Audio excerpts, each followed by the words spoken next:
OG shooting కూడా బయట నుంచి తమిళనాడు నుంచి కార్మికులు తీసుకుని వచ్చి నిన్న షూటింగ్ జరిపించారు. దాన్ని అడ్డుకునే ప్రయత్నం కూడా చేయలేదని చెప్పి కూడా ఒక ఆరోపణ అయితే వినిపిస్తుంది. దీన్ని ఎట్లా చూస్తారు మీరు?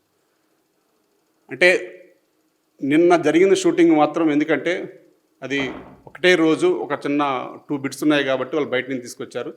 దాని వరకు వదిలేసాము. ఇంకా ఫర్దర్గా ఎవరు కూడా ఇండియాలో ఉన్న 6 ఫెడరేషన్ల నుంచి కూడా ఏ ఒక్క కార్మికుడు కూడా రాడండి. అందరం కూడా సంఘటితంగా ఉంటాం. ఈరోజు మాకు జరిగింది, రేపు బాంబేలో జరిగితే వాళ్ళందరూ ఇక్కడ షూటింగ్ చేసుకుంటే మరి ఆ కార్మికులు అన్యాయం జరగదా?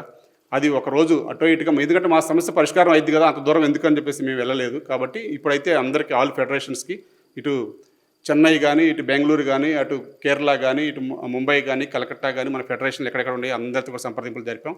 ఏదున్నా సరే వారు కూడా మాకు సహకరిస్తామని చెప్పారు. కంపల్సరీ వేతనాల పెంపు అనేది మేము 30% అడిగాం. కంపల్సరీ 3 yearsకి 30%. అది ఎలా పెంచుతారు ఏంటి అనేది కూర్చొని మాట్లాడితే అయ్యిద్ది. అంతే 5% అంటే మాత్రం మేము ఒప్పుకోం కూడా.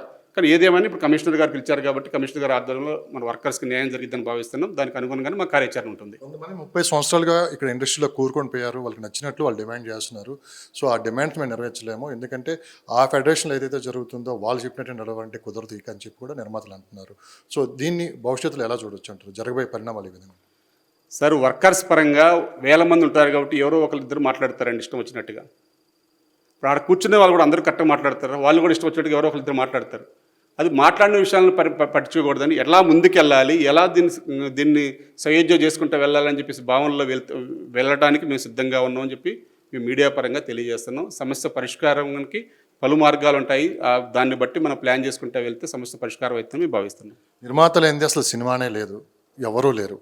సో ఈరోజు ఇండస్ట్రీలో ఎంతమంది బతుకుతున్నారంటే ప్రధానంగా నిర్మాత మెయిన్. ఇక్కడ నిర్మాతని ఇబ్బంది పెట్టే ఎంతవరకు కరెక్ట్ అంటే?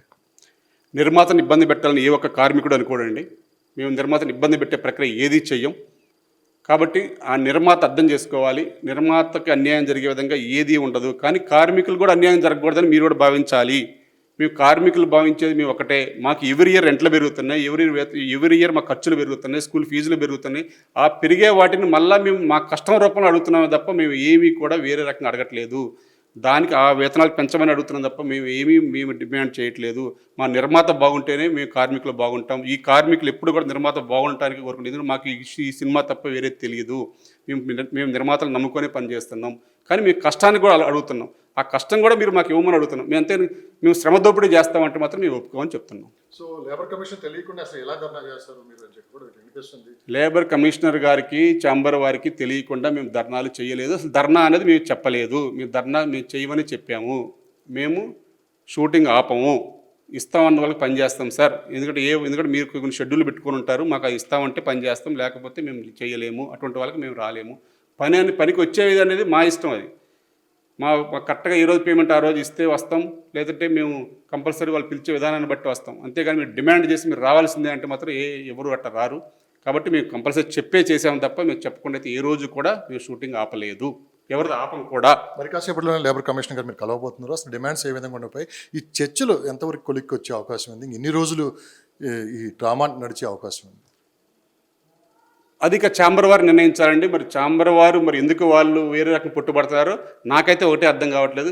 ఇది వేతనాల సమస్య కాదని నా భావన. వేతనాల పెంపు విషయంలో, ఎందుకంటే శ్రమ వాళ్ళు కష్టపడుతున్నారు కదా, వాళ్ళకి ఇవ్వాలని చెప్పి చాలామంది ప్రొడ్యూసర్లు అయితే వ్యక్తిగతంగా మీరు అడిగే దాంట్లో న్యాయం ఉంది, కానీ కొంచెం అటో ఇటుగా చూసి చేద్దాము అన్నట్టుగా మాట్లాడుతున్నారు. కానీ దీన్ని అడ్డం పెట్టుకొని వాళ్ళ యొక్క భారాలని, వాళ్ళ యొక్క సమస్యలని అధిగమించడానికి ఆ సమస్యలు బయటకు చెప్పుకోలేరు. వాళ్ళు మా రూపంలో ఆ సమస్యను అధిగమించుకోవడానికి మమ్మల్ని అడ్డంగా వాడుతున్నారని చెప్పి నేను భావిస్తున్నాను. ఇప్పటికే చాలా ఇబ్బందులు ఉంది తెలుగు సినిమా ఇండస్ట్రీ. సో ఇది కన్నా కూర్చొని మాట్లాడుకుంటే ఒక పరిష్కారం అయితే దొరుకుతుంది. సో ఎవరికి ఇబ్బంది లేకుండా ముందుకెళ్ళొచ్చు అని చెప్పి కూడా పెద్దలు అంటున్నారు.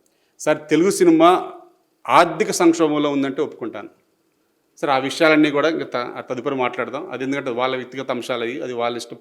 పెట్టుబడులు పెట్టేవాళ్ళు వాళ్ళ ఇష్టం. అది దాని మీద మేము మాట్లాడడం, మా కార్మిక కష్టాన్ని మాకు ఇవ్వమని మేము రిక్వెస్ట్ చేస్తున్నాం. అంతకుమించి మేము వేరే ఏం మాట్లాడడం. Thank you.